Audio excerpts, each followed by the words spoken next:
Alors on continue avec le Rambam.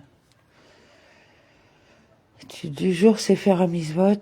Alors 17 qui se lève, c'est 1786.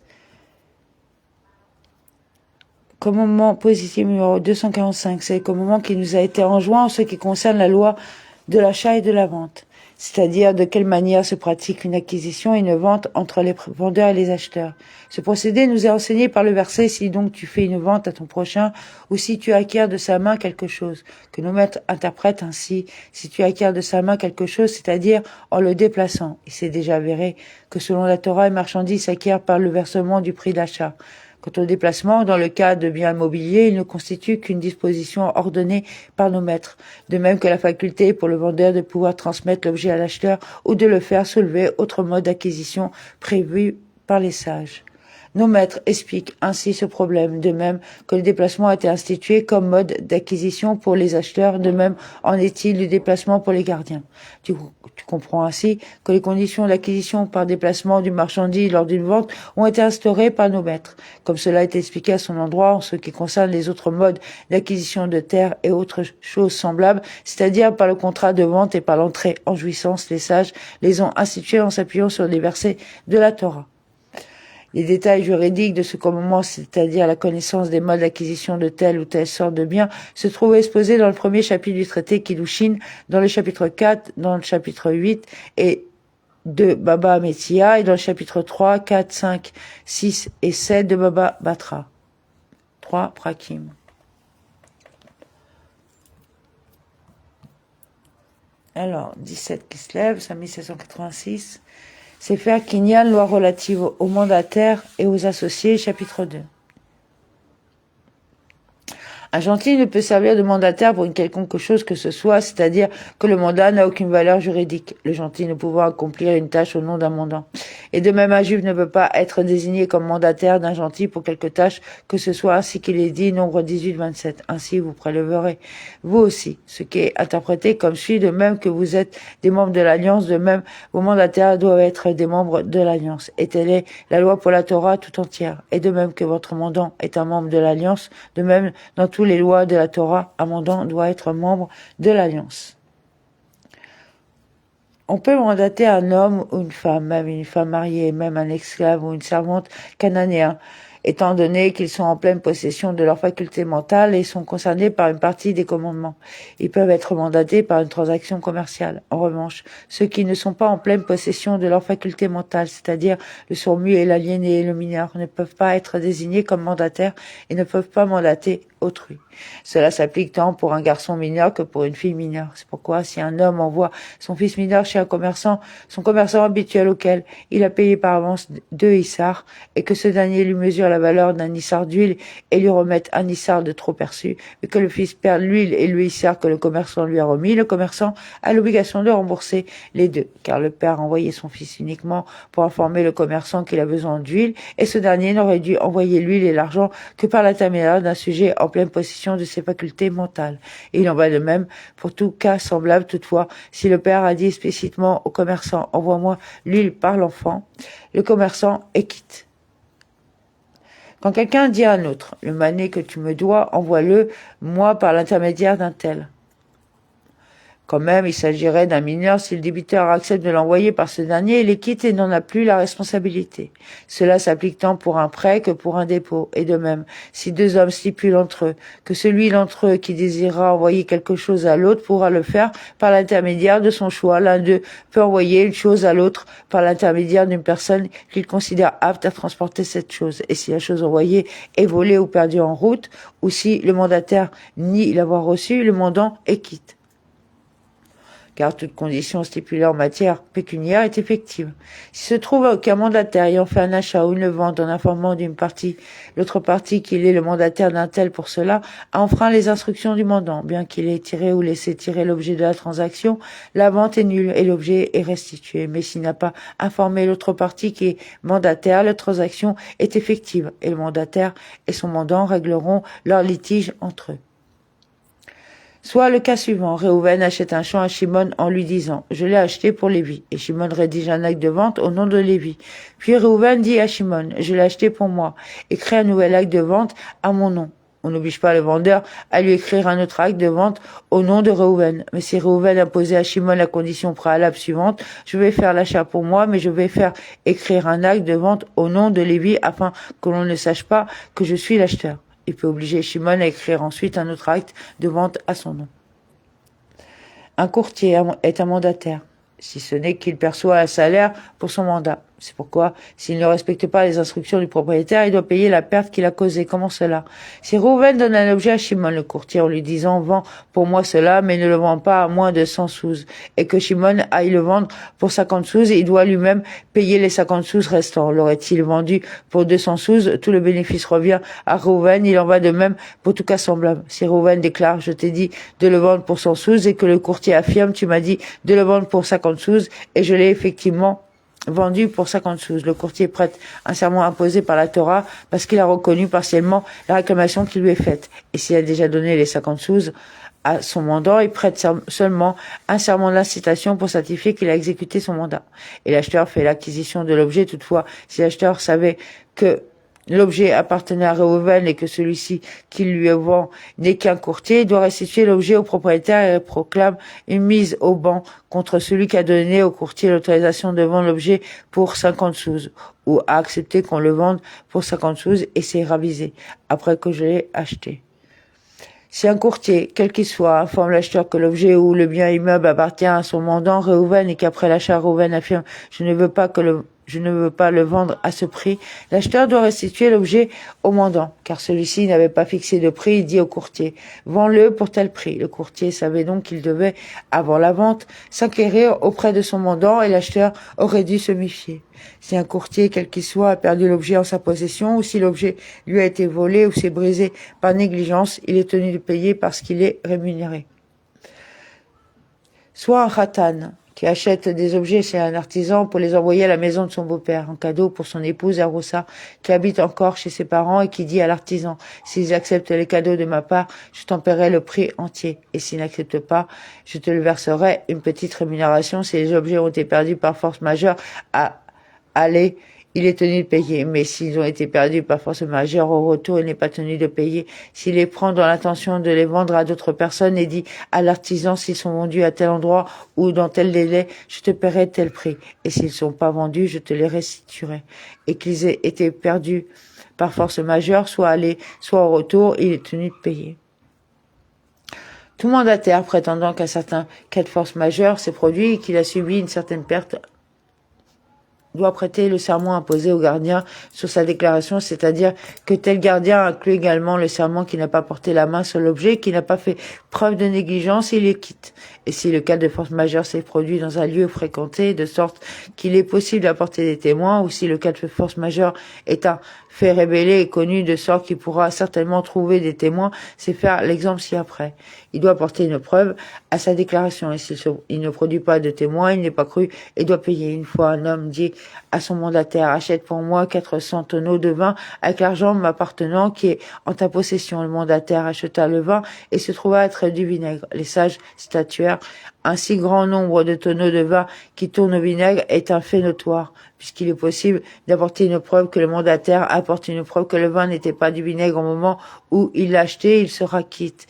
Et s'il ne produit pas de preuve, il devra payer le montant de la perte. Il en va de même pour tout cas semblable où une preuve est à disposition. En revanche, si un fait obscur caractérisé par le défaut de preuve à disposition, le mandataire doit prêter serment. Et telle est aussi la loi pour toute revendication d'un associé ou d'une personne d'un statut semblable. Et telle est la loi concernant la déclaration d'un gardien. Si preuve il peut y avoir, soit il produit une preuve, soit il paye, comme il sera expliqué. C'est faire qu'il y a une loi relative aux mandataires et aux associés, chapitre 3. Celui qui possède un bien immeuble détenu par une autre personne ou possède des biens meubles en dépôt et désire désigner un mandataire pour engager une procédure légale à l'encontre du détenteur ou dépositaire afin de lui retirer le bien immeuble ou le dépôt en sa possession. Il doit rédiger un pouvoir, effectuer un kinyan avec le mandataire pour confirmer qu'il lui a donné pouvoir. Il lui dit: engage une procédure, gagne le procès et retire le bien pour toi, ou une expression semblable qui sous-entend un transfert de propriété. Et s'il ne lui a pas rédigé un tel pouvoir, formulé de la sorte, le fondé du pouvoir ne peut pas poursuivre en justice le détenteur ou dépositaire, car ce dernier peut lui dire « Tu n'es pas celui avec qui je suis en litige ». Toutefois, bien que le mandant rédige le pouvoir ainsi, poursuit l'affaire en justice, gagne le procès et obtient le bien pour toi. Le fondé de pouvoir n'est qu'un mandataire, et tout ce qui acquiert appartient à son mandant. Et le mandant est tenu de rembourser au mandataire toutes les dépenses qu'il a faites pour ce procès concernant lequel il a reçu pouvoir. Car c'est ce que l'on écrit dans le pouvoir, tout ce que tu dépenseras pour ce procès sera à ma charge. Si le mandant transfère à son fondé de pouvoir un tiers ou un quart du bien détenu par l'autre partie, le dit fondé de pouvoir peut engager une procédure pour récupérer la totalité du bien. En effet, puisqu'il engage une procédure concernant sa propre part et qu'il est la partie en litige avec le détenteur sur sa propre part, il peut engager une procédure concernant la totalité du bien. Si un homme parmi des frères n'ayant pas encore partagé l'héritage de leur père ou parmi des associés vient déposer une réclamation contre un tiers concernant des fonds de l'indivision, on peut déposer une demande concernant la totalité de ces fonds puisqu'il y a une part dans ces fonds. Il n'y a pas besoin d'un pouvoir des autres associés. Et s'il est débouté de sa demande, un autre associé ne peut pas dire à celui qui a déposé la demande « Si j'avais été présent, j'aurais fait valoir d'autres arguments et j'aurais contraint l'autre partie à payer » car le premier peut lui dire « Pourquoi n'es-tu pas toi aussi venu faire valoir tes droits ?» C'est pourquoi, si l'autre associé se trouvait dans une autre ville au moment du procès, il peut de nouveau intenter un procès contre l'autre partie et dire « Moi, je n'admets pas du tout ce que mon associé a déclaré. » Aussi, le défendeur peut-il s'opposer et dire à la divisaire demandeur « Soit tu engages une procédure contre moi concernant ta propre part, soit tu apportes un pouvoir de ton associé, car le bien de vous deux est en ma possession et vous êtes tous deux en litige avec moi. Demain viendra ton frère ou ton associé et déposera lui aussi une demande contre moi. » Un mari a besoin d'un pouvoir de son épouse pour engager une procédure concernant les biens de celle-ci. Mais s'il s'agit d'un bien immeuble dans lequel il y a des fruits, étant donné qu'il peut intenter une action en justice concernant les fruits puisqu'ils lui appartiennent, il peut engager une procédure concernant le bien lui-même, sans avoir besoin de pouvoir de sa femme. En effet, sans l'immeuble, il n'a pas les fruits. Quand quelqu'un qui a confié un dépôt, qu'il s'agisse d'un bien meuble ou de l'argent, ou consenti un prêt à un autre, désigne un mandataire devant témoin pour lui récupérer, le choix est laissé au détenteur. S'il accepte de les remettre au mandataire, il les quitte et n'en a plus la responsabilité, car il les a remis au mandataire du déposant au créancier, et s'il refuse de les remettre au mandataire, c'est son droit, car ce n'est pas la personne avec laquelle il a contracté, sauf si le mandataire est muni d'une procuration pour récupérer le dépôt. Quiconque vient avec une procuration fait partie de ceux dont il est dit Ézéchiel 18, et il fit ce qui n'était pas bien au sein de son peuple. Celui qui poursuit un autre en justice concernant des biens meubles ou de l'argent qu'il a mis en dépôt chez lui ne peut pas, en cas de démenti de la partie adverse, rédiger ensuite une procuration, car il se trouverait alors comme faisant une déclaration mensongère. En effet, il dit à son fondé de pouvoir « Je te donne pouvoir pour prendre de ce qui m'appartient chez un tel », alors que celui-ci a déjà affirmé ne détenir chez lui aucun de ses biens. Et de même, celui dont l'adversaire s'est vu déférer un serment ne peut pas donner pouvoir à un autre pour lui faire prêter serment. En effet, il n'y a pas dans ce cas-là de choses dont il lui transfère la propriété, et un homme ne peut pas donner pouvoir à un autre pour une demande portant sur des paroles, car les paroles ne sont pas susceptibles d'être acquises, mais pour une demande portant sur un bien concret. Celui qui a des pièces d'argent en dépôt chez un autre et désire donner pouvoir à un mandataire pour les lui apporter un quinyan ne lui est d'aucune utilité, car les pièces de monnaie ne peuvent pas être acquises par un quinyan khalipin. Comment doit-il procéder? Il fait don à son mandataire d'un bien immeuble quelconque et lui transfère par ce biais son droit de propriété sur l'argent. Afin qu'il puisse retirer l'argent à l'aide de cette procuration, le fondé de pouvoir peut alors engager une procédure contre le dépositaire et lui retirer l'argent. S'il a consenti à un prêt à un autre, il ne peut pas rédiger de procuration pour recouvrer sa créance, même si la créance est constatée dans un acte.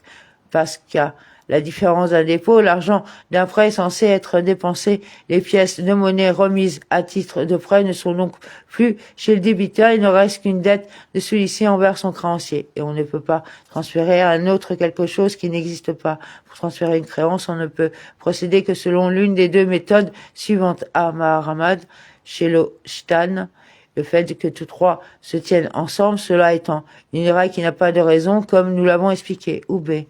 Le transfert du titre de créance par un écrit et la remise du titre parce qu'il lui transfère ainsi son droit de propriété sur l'obligation qui est inscrite. Telle est la loi qui ressort du Talmud selon moi. Toutefois, les Géonim ont institué que l'on puisse rédiger une procuration, même dans le cas d'un prêt, pour éviter que chacun ne prenne l'argent d'autrui et ne s'en aille dans une autre ville. Ils ont encore institué que si le mandant donnant pouvoir à son mandataire pour récupérer l'argent qu'il a en dépôt chez un autre ou exiger le remboursement d'un prêt ne possède pas de biens immeubles à transférer. Il lui transfère 4 coudées de sa part en terre d'Israël et incidemment avec celle-ci, l'argent en question. Ces principes sont d'une grande légèreté et manquent de solide base légale, car qui dit que la personne en question a une part de la terre d'Israël peut-être appartient-elle à une famille de convertis qui n'ont pas de part en terre d'Israël? Et même s'il est susceptible d'en posséder, elle n'est pas en sa possession. Et les Géonim ayant institué cela ont eux-mêmes affirmé que l'on ne dit pas que la loi transperce la montagne et que cette règle a pour seul but d'intimider le défendeur. Ainsi, si ce dernier accepte d'aller en justice et de payer en vertu de cette procuration, il est quitte. Et pourquoi est-il quitte? Car ce mandataire qui se présente en vertu de cette faible procuration n'est pas moins qu'un mandataire désigné en présence de témoins sans procuration. Mais si le défendeur n'accepte pas d'aller en justice avec le mandataire, on ne le contraint pas ni à payer, ni à prêter serment jusqu'à ce que vienne la partie avec laquelle il est en litige. Et de même, les Géonim ont légiféré que celui qui a une créance de prêt sur un autre, que la créance soit constatée dans un titre ou qu'il y ait des témoins d'un kinyan effectués à cet égard. Peut, en dépit de déni du débiteur au tribunal, rédiger une procuration parce qu'il s'agit d'un déni portant sur la garantie hypothécaire d'un bien immeuble. Mais concernant le déni d'un prêt verbal, les Géonim n'ont pas institué qu'une procuration soit rédigée.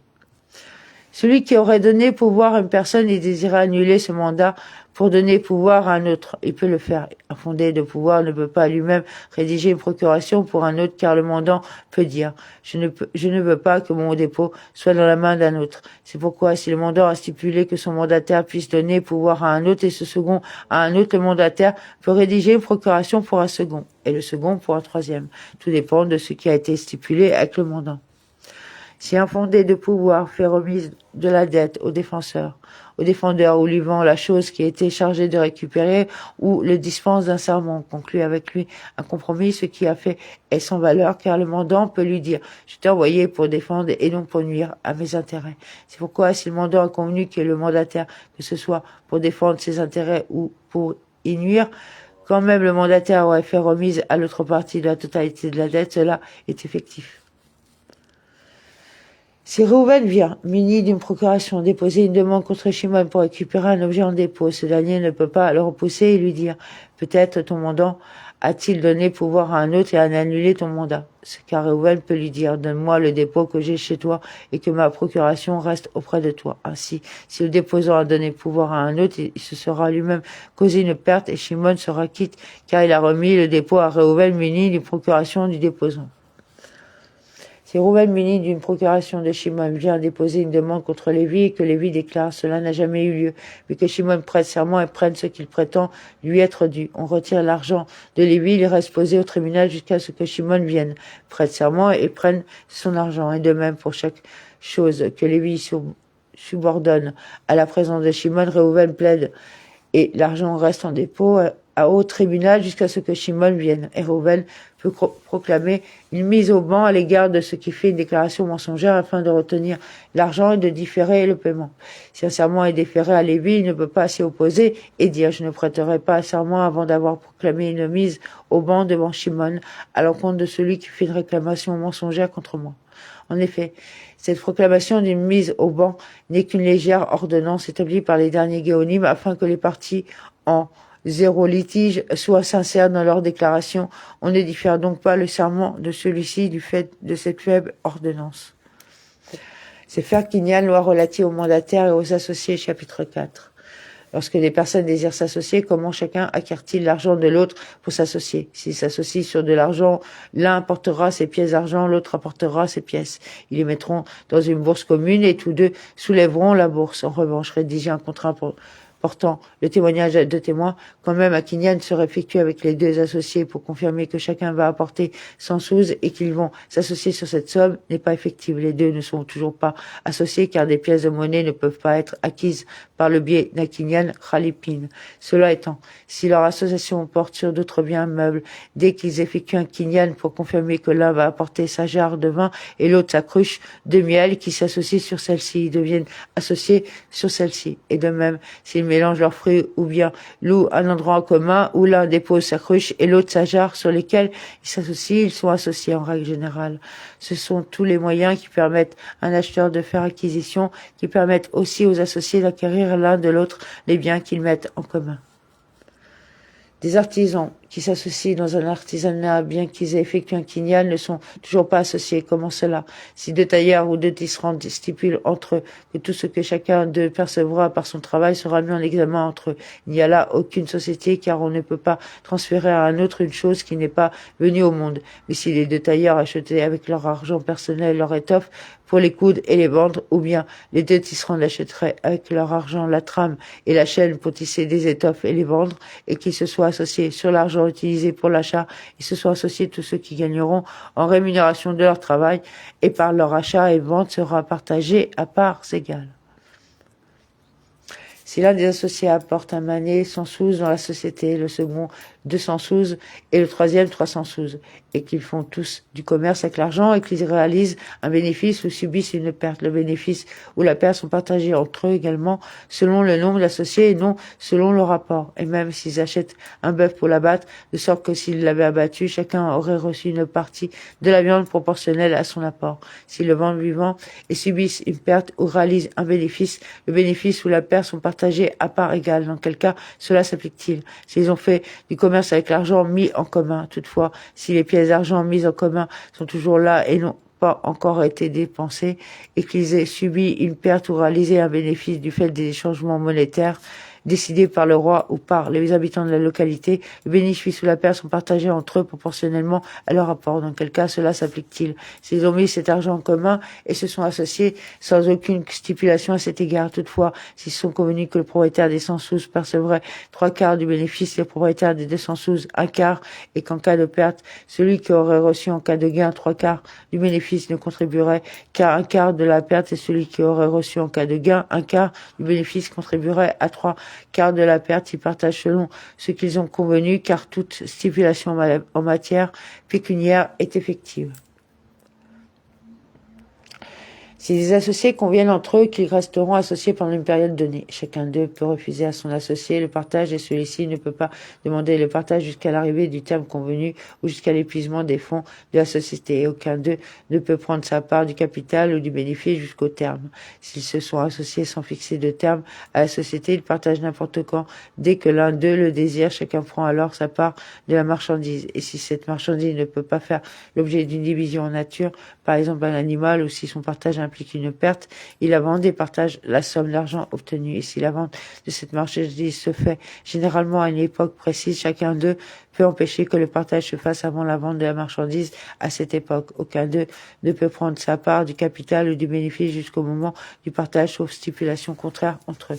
S'ils ont des créances sur d'autres personnes, l'un des associés ne peut pas dire à l'autre « ne partageons pas avant d'avoir recouvré toutes les créances que nous avons ». Au contraire, partage, et lorsque les créances seront payées, chacun prendra sa part. S'ils ont une dette envers une autre personne, la règle suivante est appliquée. S'ils ne sont pas responsables l'un pour l'autre, ils partagent, c'est-à-dire que chacun d'eux peut demander le partage, et lorsqu'il arrive l'échéance du remboursement de la dette, chacun paye sa part. Et s'ils sont responsables l'un pour l'autre, chacun d'eux peut refuser le partage jusqu'à ce qu'arrive l'échéance mentionnée dans le titre de créance et qu'il rembourse la dette.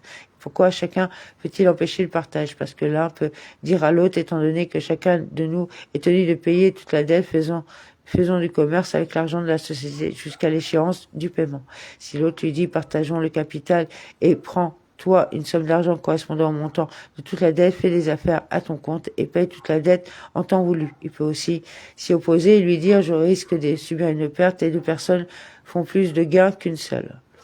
Celui qui remet de l'argent à un autre pour se rendre dans un certain pays afin de faire commerce à cet endroit ou afin de lui acheter des fruits et leur apporter pour faire du commerce ou pour s'installer et faire du commerce avec cet argent dans un certain magasin. Il ne peut pas se rétracter et exiger de son associé la restitution de l'argent selon les cas. A. Tant que ce dernier ne s'est pas rendu à l'endroit convenu et n'en est pas revenu, ou B, tant qu'il n'a pas acheté les fruits et ne les a pas vendus, ou C, tant qu'il ne s'est pas installé dans le magasin et n'a pas fait de commerce, car cela est considéré comme s'il avait fixé une durée à leur contrat.